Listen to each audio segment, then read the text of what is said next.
नमस्कार सभी को। स्वागत है आपका क्लास 12 की हिस्ट्री की ऑनलाइन क्लासेस के अंदर।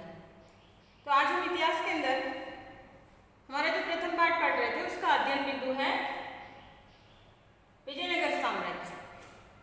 हमारा जो पहला पाठ है भारतीय इतिहास के स्वर्णिम पृष्ठ, उसमें हम दक्षिण की तरफ जाएंगे। जो भारत का जो इलाका है दक्षिण भारत, ठीक है, ये जो पोर्शन आता है वो दक्षिण का इलाका कहलाता है, ठीक है। तो हम अभी विजयनगर साम्राज्य, जो कर्नाटक साम्राज्य के नाम से भी जाना जाता है या कर्नाटकमु साम्राज्य के नाम से, साम्राज्यमु के नाम से जाना जाता है, तो दक्षिण भारत का साम्राज्य है विजयनगर साम्राज्य। ये एक ऐसा साम्राज्य था जहां विभिन्न कठिन परिस्थितियों के अंदर, यानी चारों तरफ, विजयनगर साम्राज्य के चारों तरफ जो है इस्लामिक संस्कृति थी या इस्लामिक साम्राज्य, इस्लामिक राजवंश वो विद्यमान थे, जिसमें बीजापुर, गोलकुंडा, अहमदनगर, बीदर, ये सारे। और इन परिस्थितियों में यहाँ पर दक्षिण भारत के अंदर एक हिंदू साम्राज्य का उदय हुआ। हिंदू साम्राज्य, हिंदू संस्कृति का संस्थापक, हिंदू संस्कृति का रखवाला, हिंदू संस्कृति के कह सकते हैं संस्थापक में के रूप में हिंदू साम्राज्य का एक उदय हुआ, जिसे विजयनगर साम्राज्य के नाम से जाना जाता है। तो इसके बारे में आज हम इस टॉपिक के अंदर पढ़ेंगे। अगर हम समझें कि विजयनगर क्या है, तो नाम से स्पष्ट है, विजय का नगर, विजय का नगर विजयनगर, ठीक है। और यह मध्ययुगीन काल का या मध्य युग का प्रथम हिंदू साम्राज्य था, जो तुंगभद्रा नदी के किनारे स्थापित हुआ था, या तुंगभद्रा नदी के किनारे पर जिसका उद्भव हुआ था। तुंगभद्रा नदी के दक्षिण किनारे पर इसकी राजधानी के नाम पर इसका नाम विजयनगर पड़ा। इसकी राजधानी जो बनी थी विपुल शक्ति और संपदा का प्रतीक मानी जाती थी। विजयनगर के जो विषय में फारसी यात्री जिसका नाम था अब्दुल रज्जाक समरकंदी, जो कि 1440 के अंदर भारत आया था, और उसने इस विजयनगर साम्राज्य को देखा, यहाँ पर वो घूमा, और उसके बाद वो लिखता है, फारसी यात्री अब्दुल रज्जाक समरकंदी कहता है कि विजयनगर दुनिया के सबसे भव्य शहरों में से एक लगा उसे, जो उसने देखे या सुने थे। यानी अब्दुल रज्जाक समरकंदी जो फारसी यात्री था और 1440 के अंदर भारत आया था, तो उसने जब विजयनगर की यात्रा की, तो उस यात्रा वर्णन से या उस यात्रा से वो इतना प्रभावित हुआ कि वो ये कहता है कि मैंने दुनिया के अनेक शहरों को घूमा है, अनेक शहरों को मैंने देखा है, लेकिन ऐसे ही एक शहर को देखना मेरा सपना था, जिसमें विजयनगर साम्राज्य भी मेरे लिए वैसा ही साम्राज्य था, जिसके बारे में या जिन अच्छे अच्छे शहरों के बारे में मैंने सुन रखा था, वैसा ही एक नगर विजयनगर था, ठीक है। तो ये अब्दुल रज्जाक समरकंदी के शब्द थे। और अब्दुल रज्जाक समरकंदी के बारे में एक प्रश्न भी आता है, 1 नंबर का आपका प्रश्न बन सकता है बोर्ड एग्जाम में, कि अब्दुल रज्जाक समरकंदी किसके समय में या किसके शासनकाल के अंदर भारत आया था। या फिर क्वेश्चन बनता है कि अब्दुल रज्जाक समरकंदी कब भारत आया था। तो इस प्रकार का जो है प्रश्न आपका बनता है, या उसके शब्दों के आधार पे प्रश्न आ सकता है कि विजयनगर दुनिया का सबसे भव्य शहरों में से एक है, जिसके बारे में मैंने देखा या सुना था। तो ये वाक्यांश या ये वाक्यांश किसका है, तो आपको याद रखना है जो है अब्दुल रज्जाक समरकंदी, ठीक है। अब हम समझते हैं विजयनगर साम्राज्य की स्थापना के बारे में। देखो, विजयनगर साम्राज्य की स्थापना है, जो इसके संस्थापक माने जाते हैं वो हरिहर और बुक्का। हरिहर और बुक्का ये दोनों भाई थे, और इन्होंने यहाँ पर विजयनगर में, या कह सकते हैं कि तुंगभद्रा नदी के किनारे एक साम्राज्य की स्थापना की, जिसको 1336 में विजयनगर साम्राज्य की स्थापना हुई है हरिहर और बुक्का के माध्यम से। ये कई बार जीके में पूछा जाने वाला प्रश्न है, बोर्ड एग्जाम में भी पूछा जा सकता है, और आगे भी कंपटीशन एग्जाम्स में भी इस तरह के प्रश्न आपके आते हैं। तो विजयनगर साम्राज्य के जो संस्थापक माने जाते हैं वो हरिहर और बुक्का है, और ये दोनों भाई थे, और 1336 में इन्होंने विजयनगर साम्राज्य की स्थापना की है, ठीक है। अब इसकी स्थापना इन्होंने कैसे की, देखिए हरिहर और बुक्का, जो कि चूंकि उनके चारों तरफ है मुस्लिम साम्राज्य थे, और मुस्लिम साम्राज्य के कारण यहाँ पर विभिन्न कठिन परिस्थितियां थी, और यहाँ पर इस्लामिक संस्कृति का प्रभाव शुरू से इस पर बढ़ा हुआ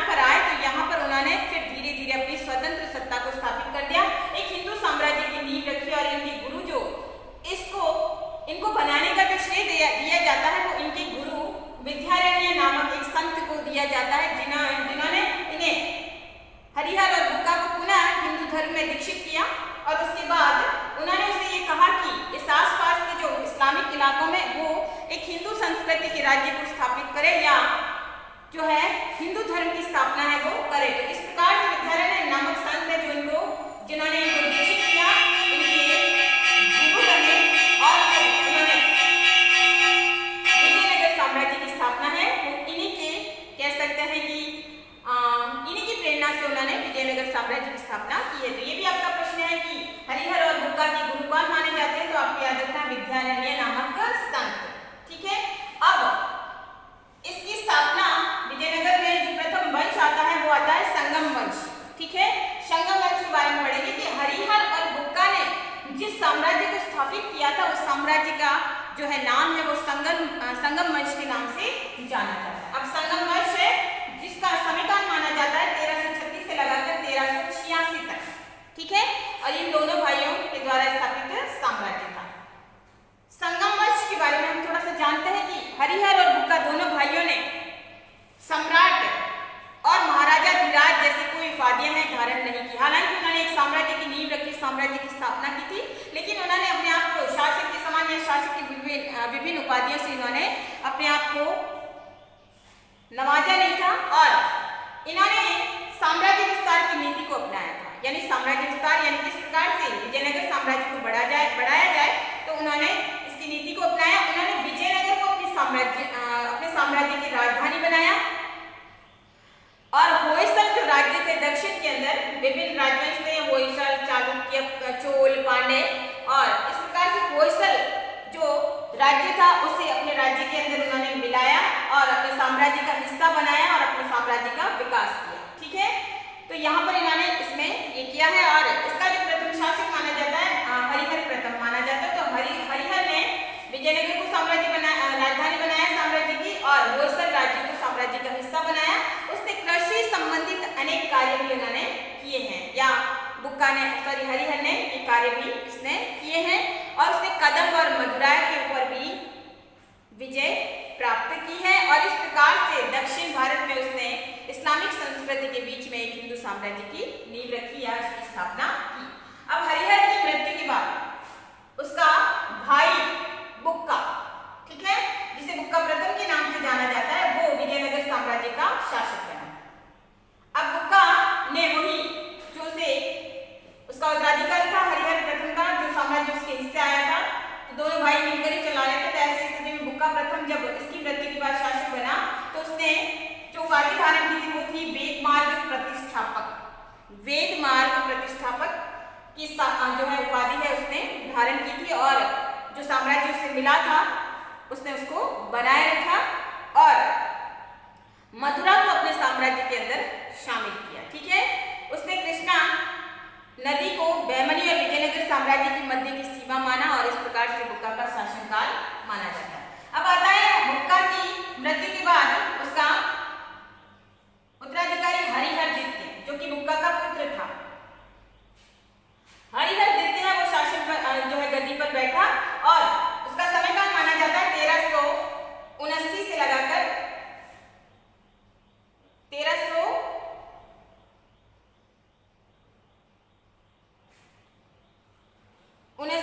से लगाकर 1406 तक का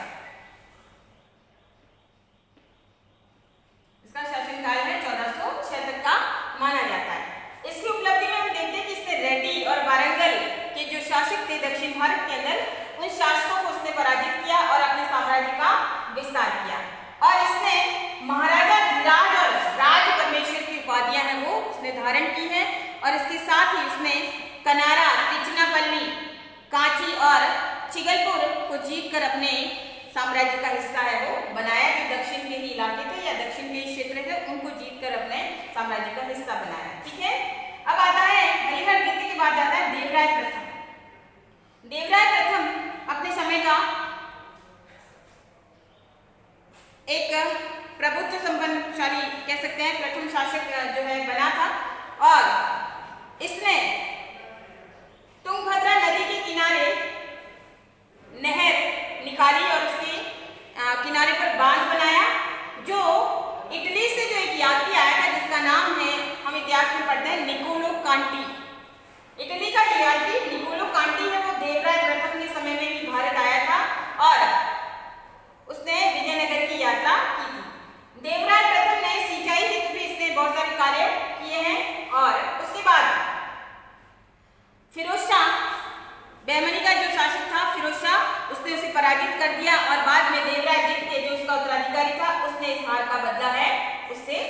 फिरोज शाह से।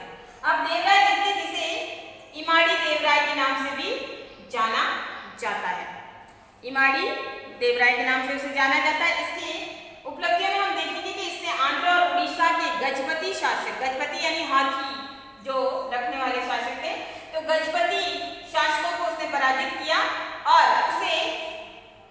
इसे इमाड़ी देवराय के नाम से जाना जाता है। इसके अलावा उसे गजबेटकर के नाम से भी जाना जाता है, यानी हाथियों का शिकार करने वाला, हाथियों का शिकारी के नाम से भी उसे जाना जाता है, जिसे गजबेटकर के नाम से हम जान सकते हैं। ठीक है, इसने संस्कृत ग्रंथ महानाटक सुधानिधि एवं ब्रह्मसूत्र पर एक भाष्य भी इसने जो है लिखा था। कह सकते हैं कि वो एक विद्वान भी था। उसके बाद उसका उत्तराधिकारी था जो मल्लिकार्जुन के नाम से जाना जाता था, जिसे प्रौढ़ देवराय के नाम से जाना जाता है। तो इसकी कोई विशेष उपलब्धियां हमको नहीं मिलती है, तो वो था। और अंत में जो अंतिम शासक आता है संगम वंश का, तो वो आता है विरूपाक्ष द्वितीय। विरूपाक्ष द्वितीय जब संगम वंश का शासक बना, या कह सकते हैं अंतिम शासक के रूप में विरूपाक्ष जब गद्दी पर बैठा, तो उस समय विघटन के कगार पे है वो विजयनगर साम्राज्य में आ चुका था और ऐसी परिस्थितियां उत्पन्न हो चुकी थी कि विरूपाक्ष द्वितीय है वो उसको सही नहीं रख पाया। और उसके बाद चंद्रगिरी के गवर्नर जिसका नाम था सालू नरसिंह, सालू नरसिंह ने विजयनगर साम्राज्य की रक्षा है वो की।